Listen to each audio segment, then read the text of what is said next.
Mobile cloning और SIM swapping की जाती है और कैसे इससे बचा जा सकता है, और खास तौर पर ठगी का ऐसा तरीका जिसमें न सिर्फ आपका बैंक खाता साफ हो सकता है बल्कि लोगों के बेहद ही पर्सनल डेटा को चुराकर ब्लैकमेलिंग भी की जाती है। आप खुद सोचिए, आपका मोबाइल न सिर्फ आपका फोन करने का तरीका है बल्कि आपकी तमाम जमा पूंजी आपके मोबाइल फोन में होती है। आपका बैंक खाता, हर कोई चीज, सारी डिटेल्स, आपके पर्सनल चैट, सब कुछ आपके मोबाइल फोन में होता है। कैसे इससे बचा जा सकता है? हमारे साथ देश के जाने माने साइबर लॉ एक्सपर्ट पवन दुग्गल हैं। सबसे पहले उनका स्वागत करते हैं। पवन जी, आपका स्वागत करते हैं हमारी बेहद ही खास पेशकश में, और सबसे पहले आपको दशहरा के इस पावन पर्व की बहुत बहुत शुभकामनाएं देते हैं। और हमारी भी जी बिजनेस पर यही कोशिश है कि कुछ ऐसी हमारे इर्द गिर्द जो बुराइयां हैं उनको हम कोशिश करें आप जैसे एक्सपर्ट्स के जरिए लोगों से दूर रखने की, कैसे उनका अंत किया जा सकता है, क्या उस और कदम हम बढ़ा सकते हैं जिससे कि ये जो फ्रॉड है, फ्रॉड रूपी रावण है, कम से कम उसका अंत हम करें। शुरुआत पहल हमने कर दी है, काफी समय से हम इसको लेकर अलग अलग मुहिम भी चला रहे हैं, और इस कड़ी में आज हम एक बहुत ही दिन भर की एक प्लानिंग लेकर अपने दर्शकों के लिए आए हैं।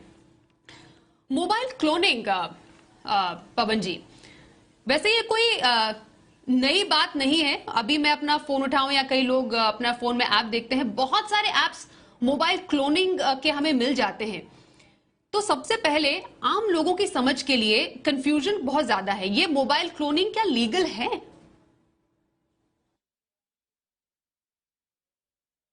सबसे पहले तो आपके तमाम सारे श्रोताओं को और आपकी सारी टीम को विजयदशमी के शुभ अवलक्ष्य पर हमारी हार्दिक शुभकामनाएं। आज जो मुहिम जी बिजनेस ने छेड़ी है वो कहीं ना कहीं लोगों की महत्वाकांक्षाओं को प्रतिबिंबित करती है। अब हम बात करते हैं मोबाइल क्लोनिंग को लेकर। देखिए, मोबाइल क्लोनिंग आज की तारीख में पूरी तरीके से गैर कानूनी है, एक दंडनीय अपराध है।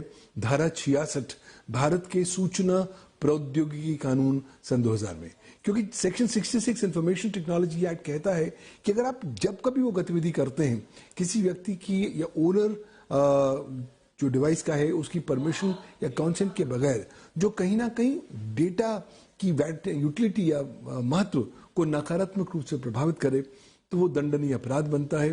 3 साल की सजा है, 5 लाख रुपए जुर्माना है। तो जब आप मेरा मोबाइल फोन क्लोन करते हैं तो मेरी इजाजत के बगैर करते हैं, मेरी परमिशन के बगैर करते हैं, और क्योंकि आप करते हैं इसलिए ये कंप्यूटर रिलेटेड ऑफेंस बन जाता है। प्रॉब्लम ये है ये कि एक बेलेबल ऑफेंस है, मतलब बहुत ज्यादा सीरियस ऑफेंस नहीं है।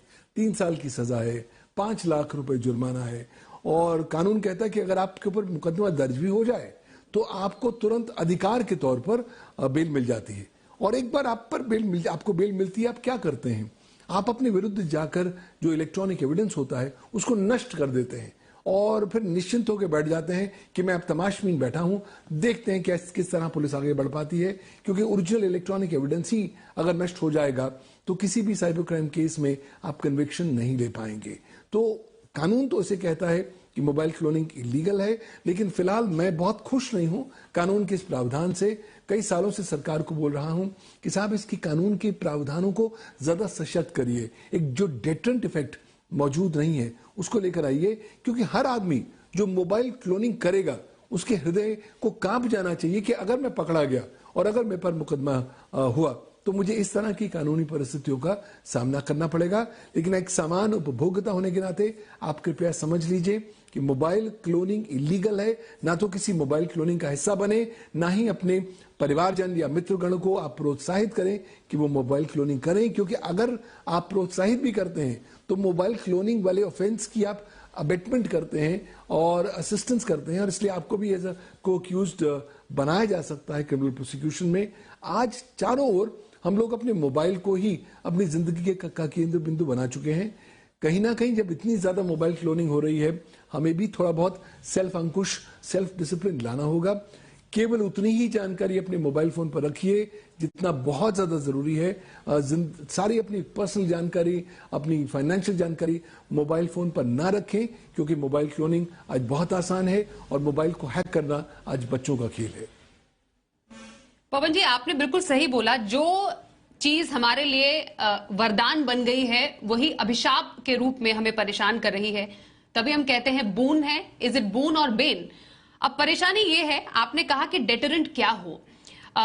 जो मौजूदा कानून है वो शायद इतना सख्त नहीं है जिससे लोगों को डर लगे, इसका डर हो कि अगर मैंने इस तरीके का कोई अपराध किया क्या मुझे सजा होगी, और अगर सजा होगी क्या मैं आसानी से छूट जाऊंगा। अब 2017 में गवर्नमेंट ने नोटिफाई किया था, जिसमें आप IMEI जो नंबर होते हैं, हर एक फोन का यूनिक IMEI नंबर होता है। अगर ड्यूअल सिम फोन है उसके भी 2 IMEI नंबर होंगे। IMEI नंबर जिसको हम इंटरनेशनल मोबाइल इक्विपमेंट आइडेंटिटी कहते हैं। हालांकि उसका एज पायलट प्रोजेक्ट महाराष्ट्र में उसकी शुरुआत की गई थी, जिसमें हमने जैसा आपने भी बताया कि कुछ प्रावधान की बात की गई थी। अब यहां पर जो सरकार ने किया है, खासतौर पर डिपार्टमेंट ऑफ टेलीकॉम ने कहा है कि हर एक मोबाइल को जो कि भारत में मैन्युफैक्चर हुआ हो, उसको इनफैक्ट सेल करने से पहले ही जो IMEI नंबर होगा वो जो डिपार्टमेंट ऑफ टेलीकॉम है उसके पास रजिस्टर कराना होगा। और ये जनवरी 1, 2023 से उसको लागू करने की बात भी की जा रही है। सर, क्या लगता है आपको कि अगर इस तरीके के कदम लिए जाएं, अगर IMEI नंबर को रजिस्टर किया जाए या इस तरीके से एक कैटेगरी बनाया जाए, उसको रजिस्टर किया जाए, क्या ये काफी है इस तरीके के अपराध को रोकने के लिए?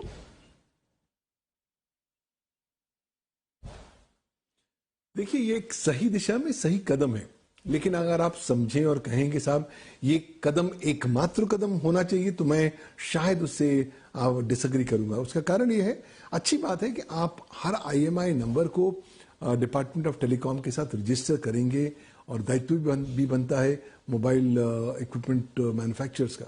लेकिन सवाल उठता है कि अगर हम रजिस्टर ना करेंगे तो क्या होगा, और आपके पास किस प्रकार का मैपिंग मैकेनिज्म होगा जो सुनिश्चित कर पाएगा कि भारत में हर टेलीकॉम मैन्युफैक्चरर ने हर प्रकार के IMEI को नंबर को DOT के साथ रजिस्टर किया है। कुछ साल पहले DOT ने एक और शुरुआत करी थी कि साहब भारतवर्ष में कोई ऐसा मोबाइल फोन बिकेगा ही नहीं जिसमें IMEI नंबर नहीं होगा या IMEI नंबर क्लोन हो। आज की तारीख में भारतीय मार्केट में कई लाखों कई करोड़ों ऐसे फोन मौजूद हैं जिन पर या तो फ्रॉडलेंट IMEI नंबर है या झूठा IMEI नंबर है। और बहुत सारे आजकल चाइनीज टूल्स आते हैं जो जिन टूल्स का इस्तेमाल करते हुए आप अपने IMEI नंबर को ही बदल सकते हैं, उसमें छेड़खानी कर सकते हैं। क्यों? क्योंकि अगर पुलिस आएगी भी तो वो एक IMEI नंबर को ढूंढने आएगी जो शायद आपके नाम रजिस्टर कभी होगा या नहीं होगा। तो ये बहुत बड़ा हमारी इकोसिस्टम में सेंध का या गैप का जरिया है, जिसके माध्यम से लगातार साइबर क्रिमिनल्स इस तरह की जो गैप जोन्स हैं, ग्रे एरियाज हैं, उनका दुरुपयोग करते हैं, साइबर क्राइम करते हैं धड़ल्ले से और निश्चिंत होकर बैठ जाते हैं, क्योंकि उन्हें पता है कि साइबर क्राइम केसेस में ज्यादा कन्विक्शन तो होने नहीं वाला। तो फिलहाल जो ये कदम डिपार्टमेंट ऑफ टेलीकम्युनिकेशंस करने जा रहा है 1 जनवरी 2023 से बहुत सराहनीय है, अच्छा है। लेकिन डिपार्टमेंट ऑफ टेलीकम्युनिकेशंस को अपने आप से पूछना होगा कि आप क्या क्या विकल्प ला रहे हैं इंश्योर करने के लिए कि आपका ये जो मैंडेट है पूरी तरीके से इंप्लीमेंट हो, और क्या क्या कानूनी परिस्थितियां होंगी अगर टेलीकॉम मैन्युफैक्चरर इक्विपमेंट मैन्युफैक्चरर्स होंगे आपकी इस बात को नहीं मानेंगे। मेरा तो मानना है कि जब तक आप उसे एक दंडनीय अपराध घोषित ना करेंगे और जब तक आप लोगों को ये मैसेज ना देंगे कि अगर आपने IMEI नंबर को DOT के साथ रजिस्टर ना किया तो दंडनीय अपराध बन जाता है, आप पर कानूनी कार्रवाई हो सकती है। मैं आपको उदाहरण देना चाहूंगा, हाल ही में केंद्रीय सरकार ने IT डायरेक्शंस 2022 को इंप्लीमेंट किया है, और वो डायरेक्शंस कहती हैं कि साहब अगर भारतवर्ष में आप कोई भी कंपनी है, बॉडी कॉर्पोरेट है और आपकी साइबर सुरक्षा में सेंध लगती है तो ये अनिवार्य हो जाता है कि आप पहले 6 घंटों में इस सेंध के बारे में computer emergency response team of India को रिपोर्ट करें। ना रिपोर्ट करेंगे तो दंडनीय अपराध बनेगा, सेक्शन 70B IT एक्ट में, punishable with 1 year imprisonment and fine. फिलहाल कुछ इस तरह का डेंटेंट इफेक्ट आपको DOT की इस स्कीम के साथ लाना होगा, और साथ ही साथ ऑडिटिंग की आवश्यकता होगी। आपको सरप्राइज ऑडिट करना पड़ेगा टेलीकॉम मैन्युफैक्चरर्स के यहाँ, इक्विपमेंट मैन्युफैक्चरर्स के यहाँ कि साहब आप बताइए आपने कितना रजिस्टर किया कितना नहीं, क्योंकि कहीं ना कहीं देखिए झोल है ये पूरे इकोसिस्टम में। आज साइबर क्राइम इस तरीके से पनप रहा है क्योंकि इन गैप्स की वजह से साइबर क्रिमिनल्स बेधड़ल्ले से अपना काम निपटा रहे हैं, तो कहीं ना कहीं इफेक्टिवली इसको इन्फोर्स करना पड़ेगा।